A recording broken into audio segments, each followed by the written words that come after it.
In this lecture, we're going to begin our discussion of Asian American culture. However, we are going to specifically narrow down this to a specific incident in American history. And we'll be looking at the Japanese Americans' experience during World War II. And when we start here in this lecture, we're going to go over some different things. I'll give you some history, and then we'll talk about the rising tensions in World War II. Then we will discuss the readings from the People's History of the Supreme Court with the Hirabachi, the Korematsu, and the Minyasui cases.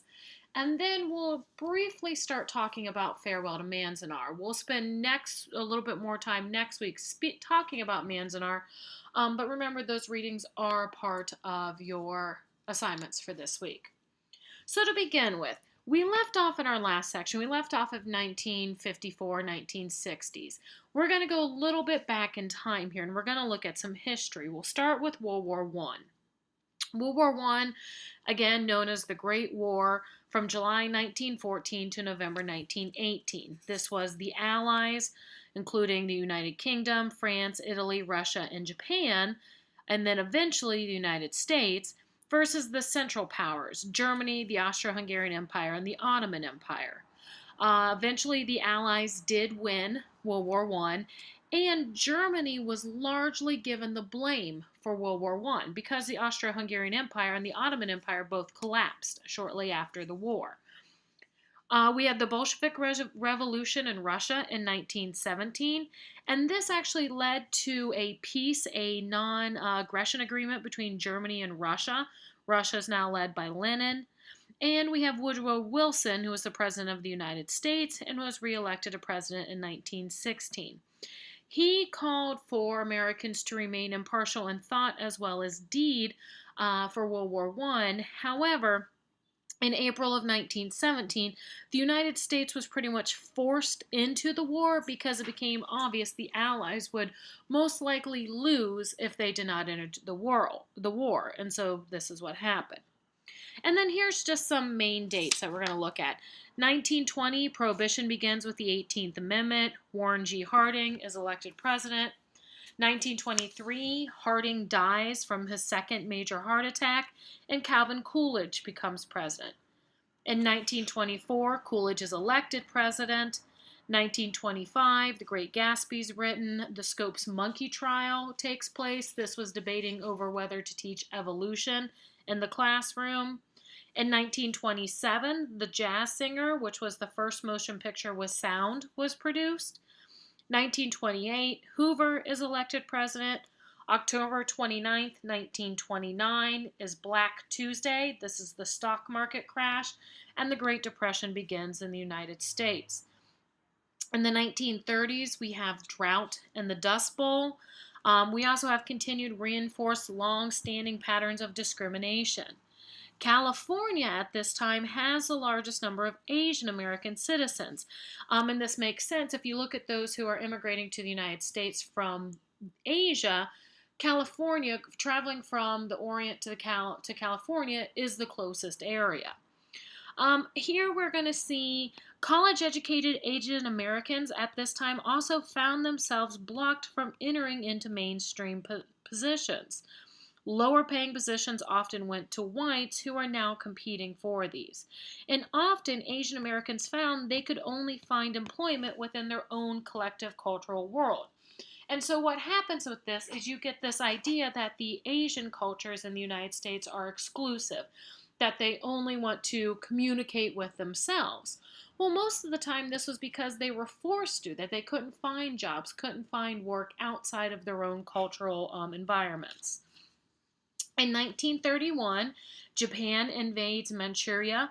In 1932, Franklin Delano Roosevelt is elected president over Hoover, 472 to 59, one of the greatest presidential victories ever. Hoover actually only carried 5 states. 1933, Prohibition ends with the 21st Amendment. The United States recognizes the Communist Soviet Union at this time. 1937, Franklin FDR has what's called the court packing plan. And this was where we had many conservative justices on the Supreme Court, and they kept knocking down FDR's New Deal programs. So, what FDR decided to do was he sent a proposal to Congress asking them to overhaul the federal court system, including adding 6 new justices to the Supreme Court. Well, why would he do this? Who gets to nominate justices to the Supreme Court? It's the president. So, FDR claimed that the courts had been overworked and they needed newer, younger blood. However, before any of this could go, the court itself intervened, where they had only had 3 of the justices that had been supporting the New Deal and 4 were opposed. The 2 remaining, one usually sided with the New Deal and one against. However, because of this court packing plan, the 2 who would flip-flop began to side consistently with the pro-New Deal legislation. And so what would happen? FDR let the plan drop because basically he got what he wanted. 1939, John Steinbeck's The Grapes of Wrath is published, and World War II is seen to officially begin. December 7th, 1941, the Empire of Japan attacks Pearl Harbor, and the United States effectively enters into World War II. Many people wonder if World War I was actually a continuance of if World War II was a continuance of World War I. How this led up, Japan had been invading parts of China since 1931. The United States knew of this, and they were ordered by the United States and the League of Nations to stop, but basically Japan ignores this order, and nobody really did anything because they were reluctant to start another conflict. So, Germany, never satisfied with the end of World War I, very ripe for someone to come in and raise them up. They had been in a great economic depression, and in the 1930s, this is where Hitler moved in and came to power. And he gave the Germans a sense of nationality and a sense of pride back. Well, World War II is seen to officially start on September 1st, 1939, when Germany invades Poland.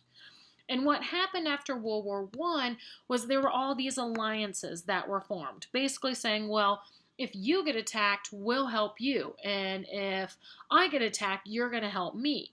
Well, as soon as Germany invades Poland, all the country almost falls like domino.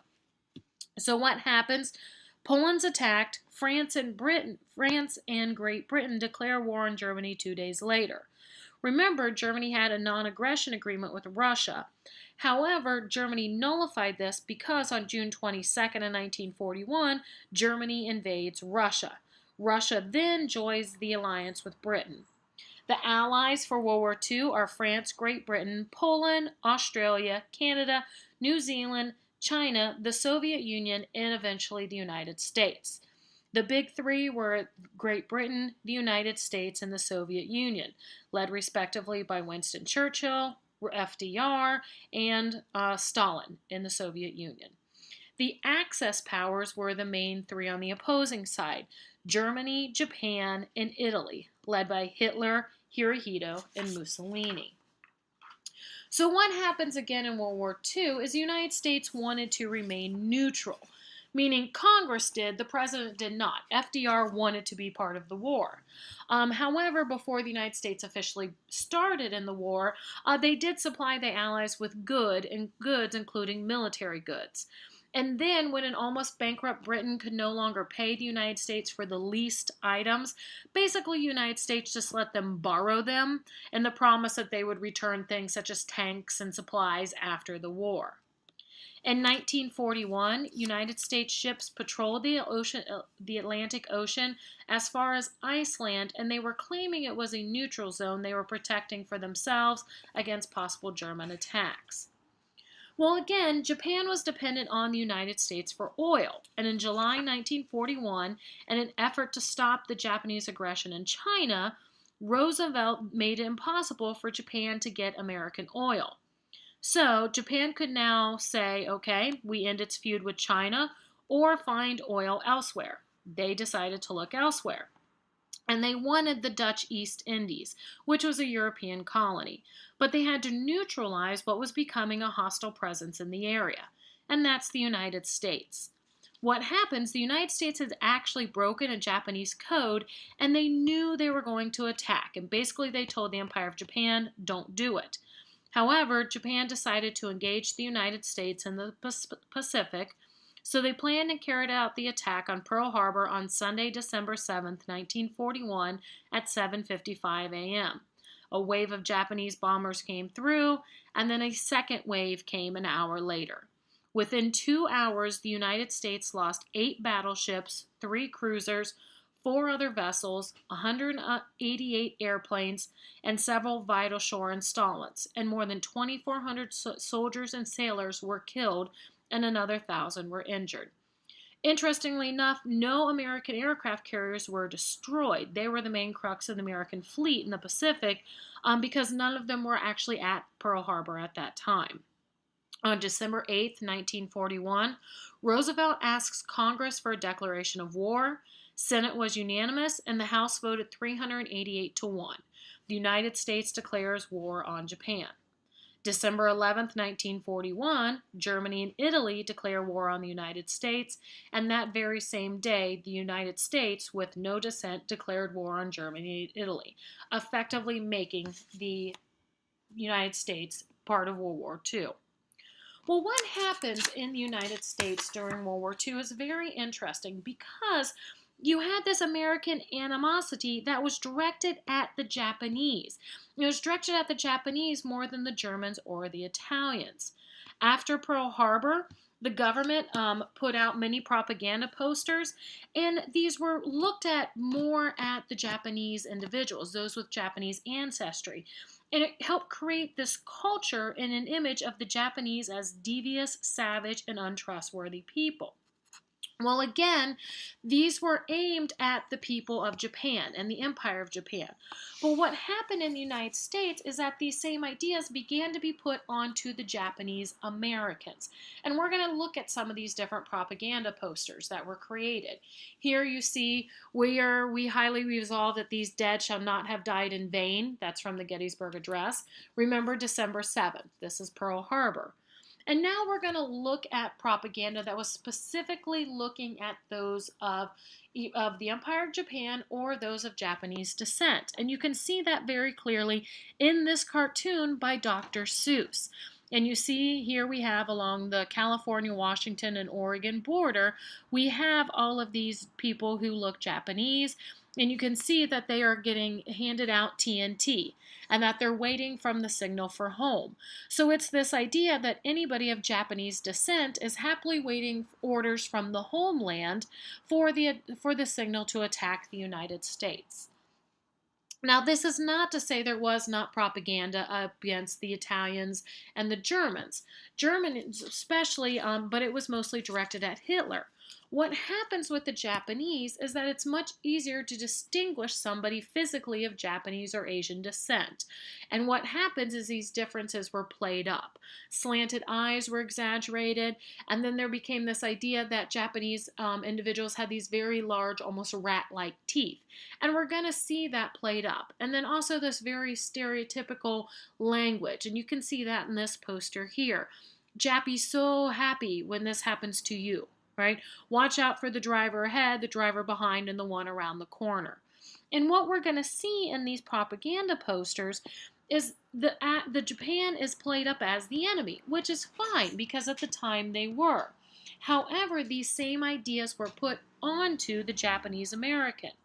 At this time, there's only about 127,000 Japanese Americans, and most of them resided in areas in or around California. Of these 127,000, 2/3 were naturalized or native-born U.S. citizens. Again, there was this idea that they tended to keep to themselves and preserve the traditional culture of their ancestral homeland. And this idea that it was Japan against America. Yet there was no evidence that any of these people were actually against the United States. And so we're going to continue looking at some of these propaganda posters. Again, in this one, you can see that it's looking at the Empire of Japan, and we also see Hitler, but it's our homes are now in danger. Let's get in and pitch to smash the son of a sun, referring to the Japanese, the rising sun. Tokyo Kid, much waste of material makes so happy, thank you. And you can see the exaggerated features. Here's one, right? That he's going to come if you don't invest in war bonds, that this terror is going to come to your home. The Japanese individual is going to come and, kill your women. Watch who you talk to. Open your trap and make a happy Jap. Again, giving this idea that not only are the Japanese listening, right, but those of even Japanese descent are listening for you to give away vital information.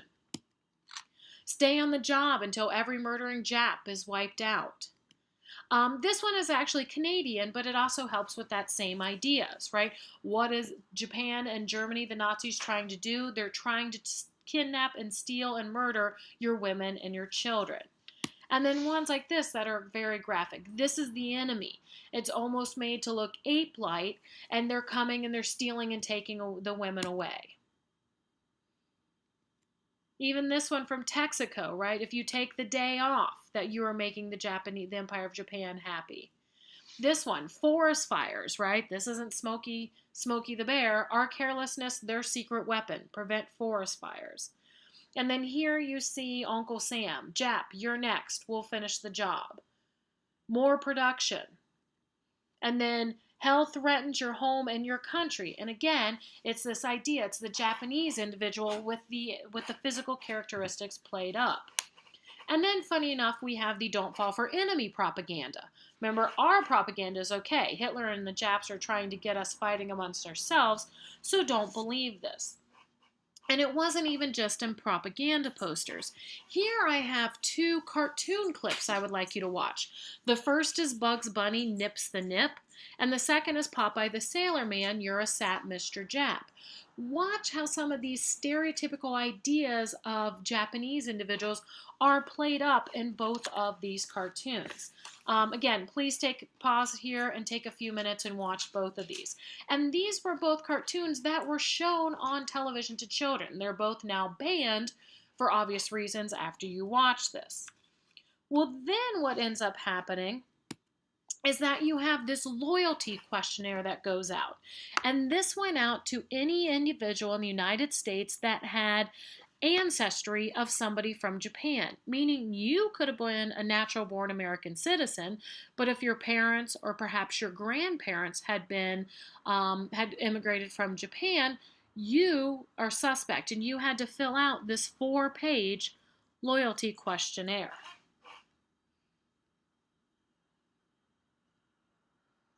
Well, eventually what happens on February 19th, 1942, the president, FDR, under pressure from the military officials and political leaders on the West Coast and the War Department, issued Executive Order 9066, which allowed the Secretary of War, Henry L. Stimson, and his subordinates to designate military zones from which any and all persons could be excluded, and then this eventually authorized the Army to intern the Japanese Americans at relocation centers. And here I'm going to read part of Executive Order 9066. By virtue of the authority vested in me as President of the United States and Commander-in-Chief of the Army and Navy, I hereby authorize and direct the Secretary of War and the military commanders whom he may from time to time designate, whenever he or any designated commander deems such action necessary or desirable, to prescribe military areas in such places and of such extent as he or the appropriate military commander may determine, from which any or all persons may be excluded, and with respect to which the right of any person to enter, remain in, or leave shall be subject to whatever restrictions the Secretary of War or the appropriate military commander may impose in his discretion. Other accommodations as necessary in the judgment of the Secretary of War or said military commander. I hereby further authorize and direct the Secretary of War and the said military commanders to take such other steps as he or the appropriate military commander may deem advisable to enforce compliance with the restrictions applicable in each military area here and above authorized to be designated, including the use of federal troops and other federal agencies with authority to accept assistance of state and local agencies. So basically what ends up happening with this order is that the Japanese Americans were given very little notice that they had to relocate and that they were going to be taken to these relocation centers. They had no idea where it was. Basically, they were told, okay, well, take what you can carry with you. The rest, Many people had to leave behind businesses. They had to leave behind their homes. Here's an example on the side of one of the orders to report to the relocation centers. And it was because these people were seen as a security threat. More than 100,000 people were told to dispose of their property. Again, usually they had to abandon it and report. Many of these people, they had no idea what was going on. Some of them thought they were going to be taken and executed. And you have to remember, of these people, 2/3 of them were naturalized or born American citizens. They had done nothing wrong. There was no proof of any evidence that they had done wrong. But there was just this idea, this suspicion that those who had Japanese ancestry were loyal to Japan and not the United States. So what happens is the individuals show up, and you can see here there's part of a family. It looks like a grandfather and some grandchildren. And you can see the tags they're wearing. Well, each family was given a number. And that's then how they were all labeled. They all had the same number. There were no names. Temporarily, there were smaller areas set up so they would be housed. If it's happened in Louisville, for example, they probably would be housed in places like Churchill Downs, racetracks, and they would have to live in the stables. But eventually, 10 camps were created, and they were located in the western mountains and the deserts. And you can see on this map here the different relocation internment camps. And what happens is these people were forced to live there. There were barbed wire, there were guard towers, armed guards, and they were forced to remain in these camps. Again, the idea was because they were a safety threat to the United States. And that's where we're going to move to with the cases from your readings in the People's History of the Supreme Court. And these are going to be from the readings of the chapter A Jap's a Jap. So what these cases are looking at is the cases are asking, Executive Order 9066 has happened, and the cases ask, does the Constitution protect all classes of men at all times, under all circumstances, equally in war and in peace, or can claims of military necessity allow the suspension of constitutional rights during wartime? And what happens, we're going to look at these three cases somewhat together. So 3 men, all American citizens, challenged Executive Order 9066. These were Gordon Hirabashi, Min Yasui, and Fred Korematsu. And what happens is that we had the military officials making these widespread claims of sabotage and espionage. However, there was no evidence. General DeWitt claimed this was because Japanese people by nature have a sneaky nature. And you can look, if you look on page 350 of your textbook, he makes this claim.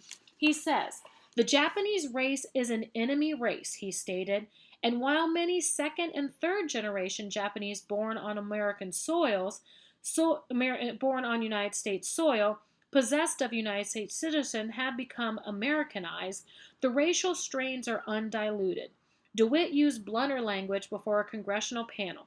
A Jap's a Jap, he said. It makes no difference whether he is an American citizen or not. I have no confidence in their loyalty whatsoever. And further down you see, he presented no evidence for this claim, simply asserting that the racial affinities of Japanese Americans predispose them to disloyalty. So you've done nothing wrong. You just happen to be of Japanese ancestry, so because of General DeWitt's claim, you are automatically seen as an enemy of the United States because the Japanese are the enemy.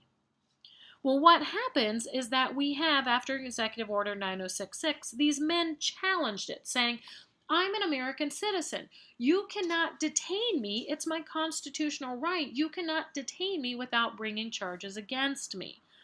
What eventually happens, Charles Brodell, a federal district judge, stated, quote, Jap citizens are inevitably bound by intangible ties to the people of the Empire of Japan. They are alike physically and psychologically. And under this judge's claim, it's because of the biology, this genetic makeup, that anybody of Japanese ancestry will be loyal to Japan and not the United States. Well, first let's look at Hirabashi versus the United States.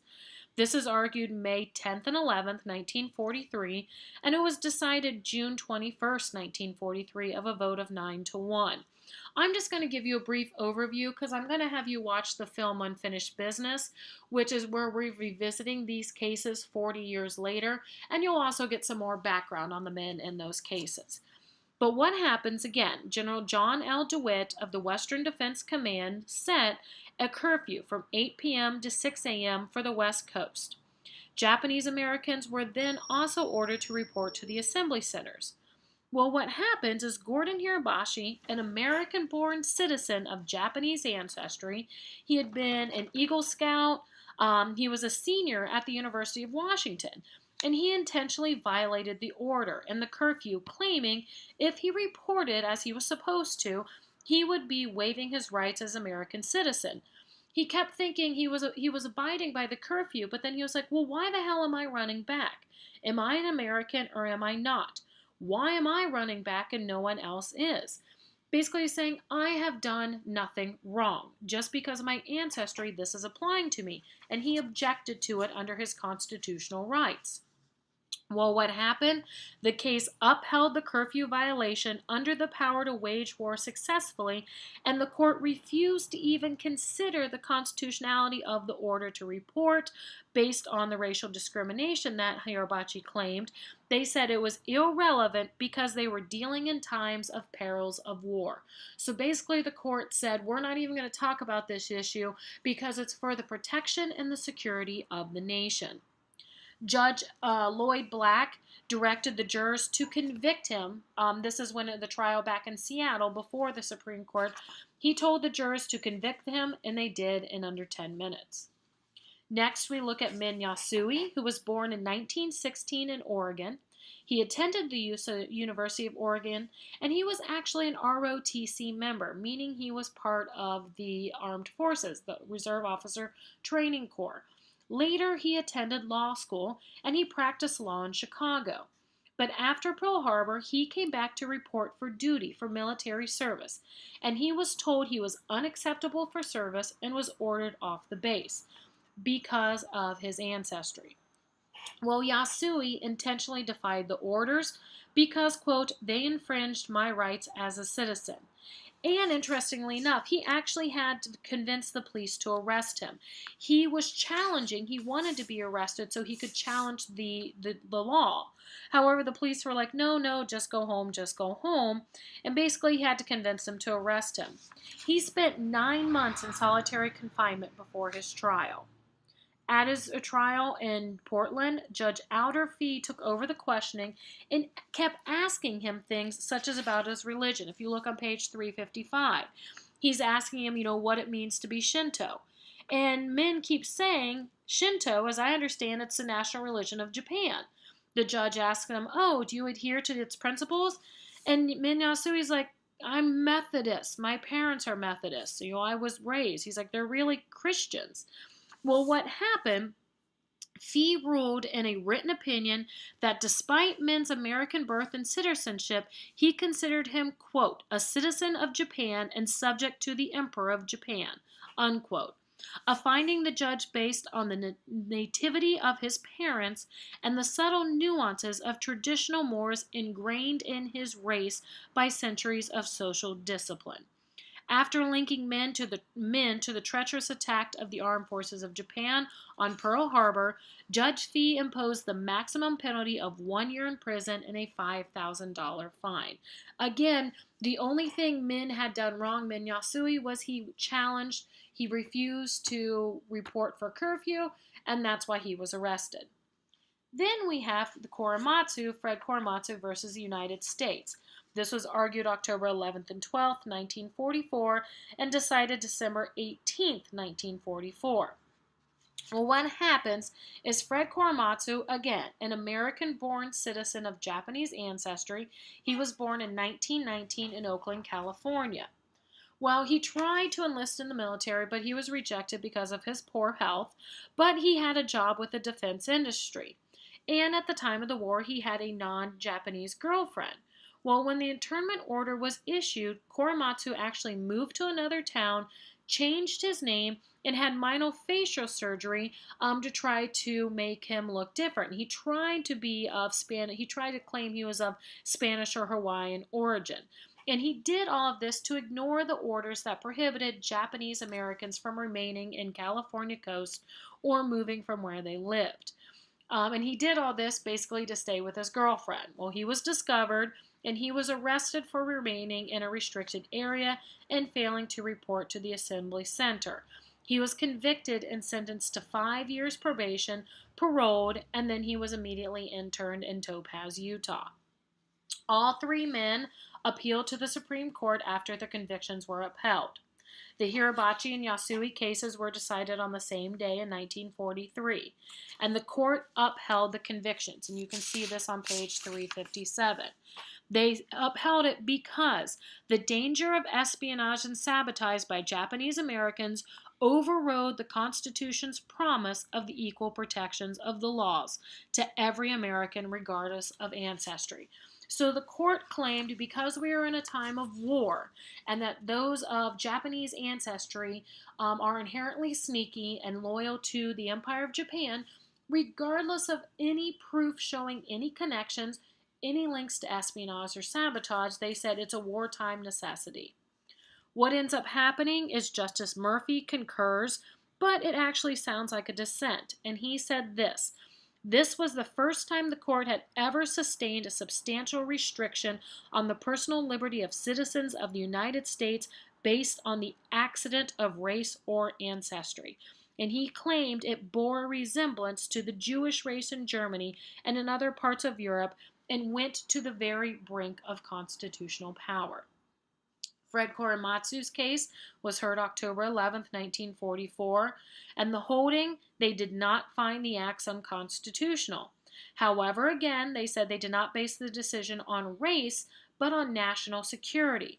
In fact, they never even raised the question because, as stated by Judge Black, quote, "Korematsu was not excluded from the military area because of hostility to him and his race. He was excluded because we are at war with the Japanese Empire, because the properly constituted military authorities feared an invasion on our west coast, and because the military authorities believed the military urgency required that all citizens of Japanese ancestry be segregated from the west coast temporarily." Again, the court never discussed why segregating only people of Japanese ancestry was not racist. They would not even look at the issue. However, they did raise the standard of review for issues raising classification on race. They said all legal restrictions which curtail the civil rights of a single racial group are immediately suspect. However, they didn't do it, right? They still said, well, because of the wartime necessity, they allowed this to happen. The court claimed they did not want to second guess the military authorities' judgment. Justice Frank Murphy dissented in the Korematsu case, and he asserted the military action passed beyond, quote, "the very brink of constitutional power and falls into the ugly abyss of racism." Because, again, it was just those of Japanese ancestry. He claimed the military claims were unsubstantiated and unsupported, and he wanted to hold the standard as an immediate, imminent, and impending public danger, a higher level review, basically saying you can't take away these people's constitutional right without some sort of evidence that they're violating the law, that there is actually a threat to the safety. And he said, "I dissent from this legalization of racism." He believed the Japanese Americans should have been treated on an individual basis through investigations and hearings to separate the loyal from the disloyal, as was done in the case of persons of German or Italian ancestry. The first exclusion order was not issued until nearly 4 months after Pearl Harbor, and that's what Justice Frank was saying, that there was no immediate threat. Justice Robert Jackson also dissents in this case, and he warned of the future danger this case represented. Quote, he said, This principle, which then lies about like a loaded weapon, ready for the hand of any authority that can bring forward a plausible claim of an urgent need, unquote.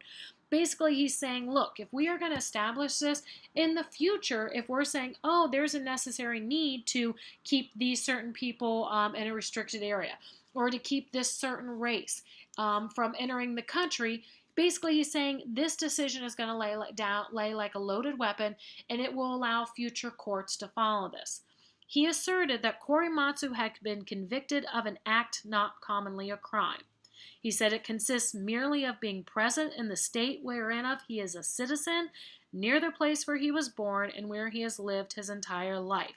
Basically, he said the fact that Korematsu was convicted was because of the crime of his ancestry, which he has no control over. So what happens after these cases? These men all went to jail, they were all interned, and they have on their permanent records that they were found guilty of these criminal acts.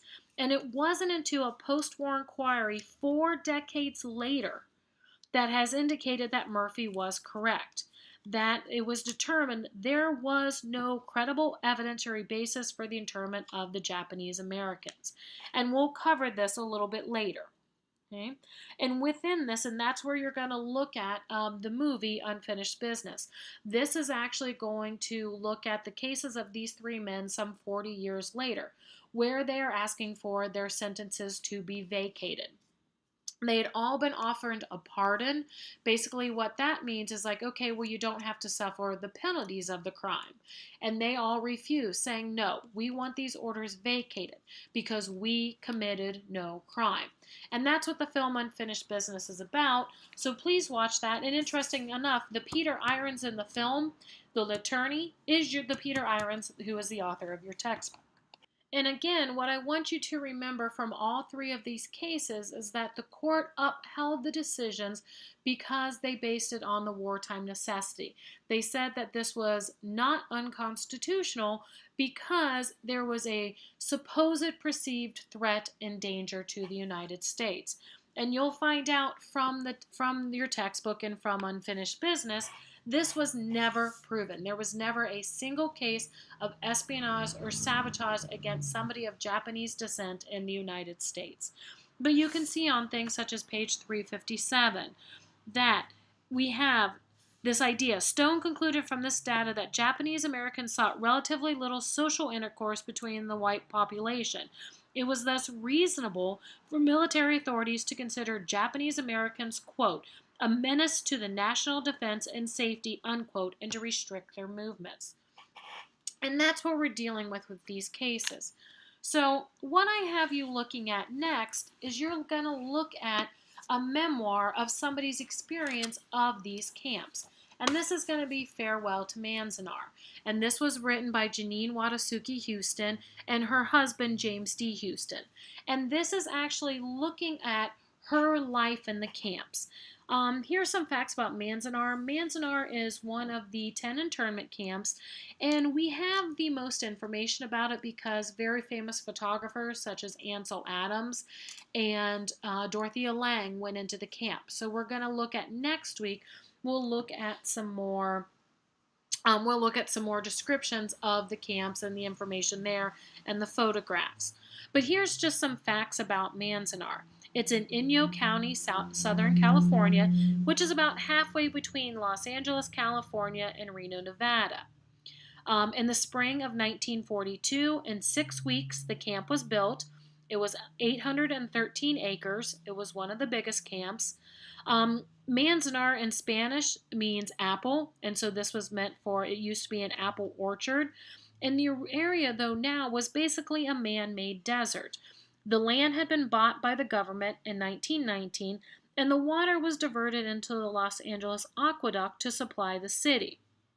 March 21st of 1942, the first Japanese Americans arrived. These were 82 people who had voluntarily relocated before Executive Order 9066.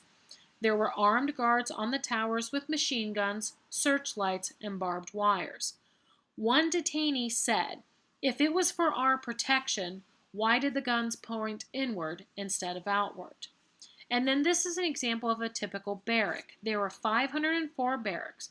There were 120 feet by 20 feet, divided into 6 one-room apartments of 320 to 480 square feet. 320 square feet, that's about 20 feet by 16 feet. 480, it's 20 feet by 24 feet.